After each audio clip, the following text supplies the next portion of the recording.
আমাদের এলাকায় নবী নূরের তৈরি নাকি মাটির তৈরি এটা নিয়ে গন্ডগোল হয়। ভাই নবীজি নূরের তৈরি না মাটির তৈরি? কিছু মানুষ মাটির বলছেন আর কিছু চুপ আছেন যে কোনটা বলে বিপদে পড়ি।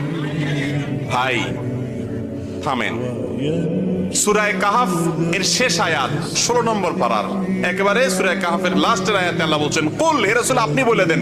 রাসূলকে আল্লাহ বলতেছেন আপনি নিজেই বলে দেন, ইন্নামা আনা বাশারুন, নিশ্চয় আমি একজন মানুষ, মিসলুকুম তোমাদের মতো মানুষ। আরে আমাদের মতো হলে কেমনে হয়? না, একটু পার্থক্য আছে। ইউহা ইলাইয়া, পার্থক্য হলো তোমরাও মানুষ আমিও মানুষ, আমার কাছে ওহী আসে সেজন্য আমি নবী, তোমাদের কাছে ওহী আসে না সেজন্য তোমরা উম্মত সাধারণ মানুষ।